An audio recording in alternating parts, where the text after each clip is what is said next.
Le prochain sommet de la Confédération des États du Sahel est annoncé. Pour la deuxième fois depuis sa création, les chefs d'État de l'Alliance se réuniront à Bamako en décembre 2025. Les résultats du concours direct de recrutement dans la fonction publique d'État sont désormais connus. 746 candidats sont admis sur 60 000 postulants. Le ministre était face à la presse ce matin. Une vague de précipitations exceptionnelles s'est abattue hier sur les États-Unis, provoquant inondations, coupures d'électricité et des centaines de populations durement touchées ont dû être évacuées. Il est 19h45, mesdames et messieurs, bonsoir et bienvenue dans votre rendez-vous d'actualité. La deuxième session du Collège des chefs d'État de la Confédération des États du Sahel se tiendra en décembre 2025 à Bamako, au Mali, a annoncé vendredi 4 juillet le président en exercice de l'organisation, le général d'armée Assimi Goïta, chef de l'État. Ibrahim Babi pour le point. La présidence malienne a annoncé vendredi que le deuxième sommet de la Confédération des États du Sahel se tiendra en décembre 2025 à Bamako. Cette décision intervient alors que les relations entre les pays sahéliens et la communauté économique des États de l'Afrique de l'Ouest, CEDEAO, sont en pleine redéfinition. Le général d'armée Assimi Goïta, président de la transition malienne, a indiqué dans un communiqué que la décision avait été prise en accord avec ses homologues du Burkina Faso et du Niger. Tous trois sont membres de la Confédération des États du Sahel.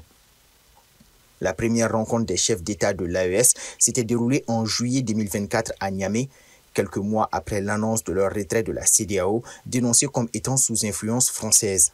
Ce retrait est devenu effectif en janvier 2025. C'est au cours de ce premier sommet que l'Alliance des États du Sahel, fondée en septembre 2023, avait été officiellement transformée en confédération. Depuis, la Confédération a fait des progrès notables dans la mise en place de ses organes de gouvernance et dans la définition de ses priorités stratégiques. Dans la désignation de Bamako comme ville hôte de cette deuxième session, le Mali confirme son rôle central dans la coordination des actions communes au sein de l'AES. Le sommet de décembre 2025 devrait également marquer une étape importante vers l'opérationnalisation complète des engagements pris par les trois pays dans le cadre de la Confédération. À noter aussi qu'une première réunion s'est tenue en mai à Bamako entre les ministres des Affaires étrangères de l'AES et le président de la commission de la CEDEAO. À l'issue de son sommet de juin 2025, la conférence des chefs d'État de la CEDEAO a mis en place une troïka chargée de suivre et d'accompagner les négociations en cours. Pour 773 postes, ils étaient près de 60 000 postulants au concours direct de recrutement dans la fonction publique d'État. 2 mois après le déroulement des épreuves, les résultats ont été proclamés hier vendredi et 746 candidats ont été déclarés admis. Devant la presse ce samedi, le ministre de la fonction publique revient sur quelques faits marquants. Soumaïla Fani y a pris part. Sur un total de 58 075 candidats ayant postulé au concours direct de recrutement dans la fonction publique d'État au titre de l'exercice budgétaire 2024, 746 candidats ont été déclarés admis sur les 773 postes mis en compétition. Face à la presse ce samedi 5 juillet au lendemain de la proclamation des résultats, le ministre de la fonction publique annonce que 11 cas de faux diplômes ont été détectés. Parmi les admis, nous avons 45% pour les femmes, en fait notamment 332 admises, contre 55% pour les hommes, 414 hommes. Et en termes d'effectifs présents, on a 48 938, je crois, et puis les absences sont autour de 9 300 et quelques. À la suite de la vérification des diplômes, nous avons décelé 11 faux diplômes.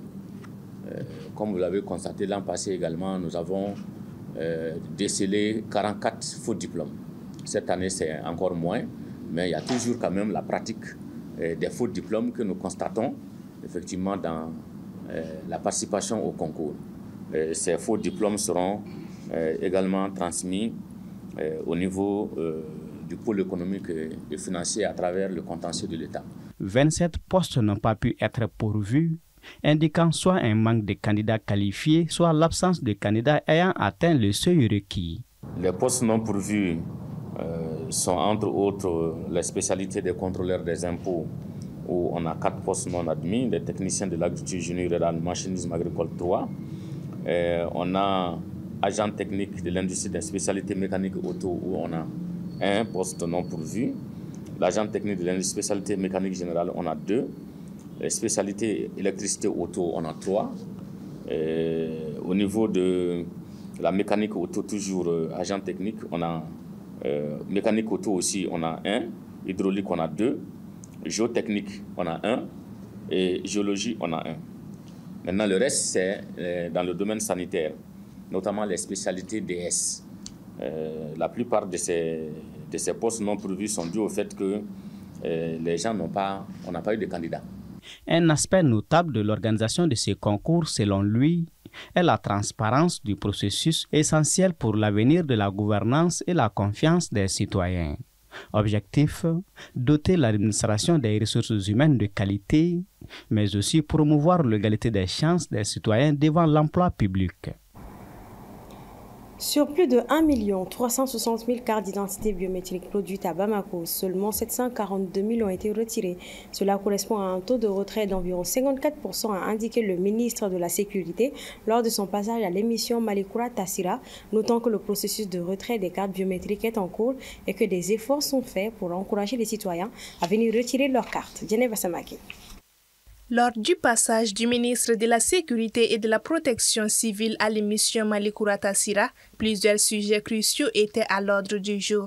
En particulier, celui relatif à la délivrance des cartes biométriques et des cartes d'identité. Selon les ministres, l'instauration de la carte d'identité biométrique sécurisée est une réforme majeure qui vise, entre autres, à doter les pays d'une base de données fiable, sécuriser l'identité des citoyens et sauvegarder davantage les documents de voyage. À ce jour, plus de 8 millions de cartes ont été produites. Cependant, le ministre a déploré que les citoyens continuent toujours à vouloir les cartes d'identité en papier alors que ces cartes d'identité biométriques sont déjà disponibles. Depuis le début de l'opération de distribution, seulement 732 000 cartes ont été retirées sur plus de 1 360 000 cartes produites à Bamako. Rappelons que la carte biométrique est un document d'identification essentiel qui remplace plusieurs anciens documents, à savoir la carte NINA, la carte d'électeur, la carte d'identité classique et la carte consulaire. Un non-retrait peut donc limiter l'accès des citoyens à divers services administratifs, bancaires et sociaux. L'objectif de la carte biométrique est de renforcer la sécurité de l'identification des citoyens et de lutter contre la fraude. Un faible taux d'adoption compromet cet objectif.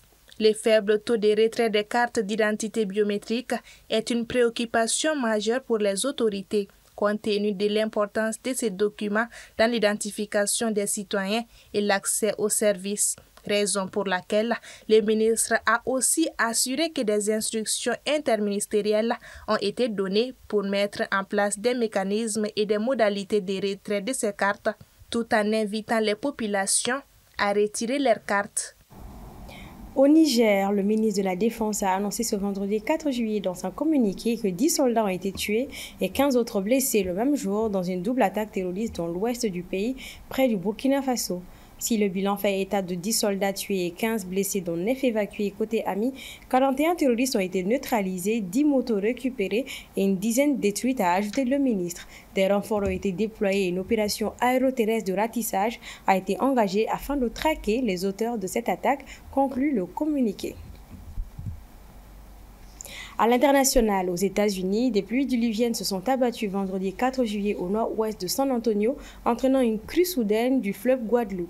Environ 750 enfants participaient à un camp d'été pour filles sur les rives. Ibrahim Babi nous en dit plus. Donald Trump s'est dit sous le choc, au moins 24 personnes ont perdu la vie et 20 jeunes filles sont portées disparues après de violentes inondations survenues vendredi au Texas. Des pluies torrentielles se sont abattues en quelques heures, provoquant des crues soudaines et dévastatrices. Dans le comté de Kerr, jusqu'à 25 cm de pluie sont tombés durant la nuit, entraînant la montée rapide d'une rivière voisine. Des opérations de sauvetage ont été menées dans des conditions difficiles, par bateau et par hélicoptère, alors que les eaux continuaient de monter. La population s'est tournée vers les réseaux sociaux pour tenter d'obtenir des nouvelles de leurs proches. Les victimes sont de tout âge, certains sont des adultes, d'autres des enfants, a déclaré le lieutenant-gouverneur du Texas, Dan Patrick. Pour l'instant, nous ne savons pas encore d'où viennent tous ces corps. Les secours poursuivent leurs recherches, notamment pour retrouver plus de 20 jeunes filles disparues alors qu'elles participaient à un camp d'été dans la région. Je demande aux habitants du Texas de prier sérieusement cet après-midi à genoux pour que nous retrouvions ces jeunes filles, a imploré Dan Patrick, précisant que le bilan pourrait encore évoluer. Une première alerte locale aux inondations avait été émise jeudi, évoquant des cumuls pouvant atteindre 17 cm, mais la situation s'est rapidement aggravée, conduisant à une alerte généralisée pour au moins 30 000 personnes durant la nuit. Le gouverneur du Texas, Greg Abbott, a indiqué que l'État mobilisait les ressources nécessaires pour venir en aide aux communautés touchées. Sport à présent dans ce journal, la CAN féminine 2024 débute ce samedi 5 juillet à Casablanca avec le choc Maroc-Zambie en ouverture. Le coup d'envoi c'est dans moins de 5 minutes, 20h précisément. Un match qui va marquer un tournant important pour ce qui est du développement du football féminin africain. L'enjeu est grand, notamment au niveau financier, car la CAF a doublé le prize money de cette édition. Il passe désormais à 1 million de dollars. Au-delà du Cameroun non partant pour cette édition, on note également l'absence de la Côte d'Ivoire. Le suspense sera entier au regard de la qualité des 12 équipes en présence. Le Mali qui partage le groupe C avec l'Afrique du Sud, le Ghana et la Tanzanie participe pour la 8e fois à la CAN féminine. Son meilleur résultat reste une 4e place obtenue en 2018 au Ghana après un match perdu face au Cameroun 4-2. À noter que nos aigles dames se sont qualifiés pour cette 14e édition en affichant une supériorité nette tout au long des éliminatoires. Elles feront leur entrée en lice ce lundi à 20h face à la Tanzanie. Bonne chance donc aux aigles dames. C'est donc la fin de ce journal. Merci à tous de l'avoir suivi. Excellente commémoration d'Ashura à toute la communauté musulmane du Mali et du monde entier. Prenez soin de vous. Le programme continue sur la télé qui vous allume.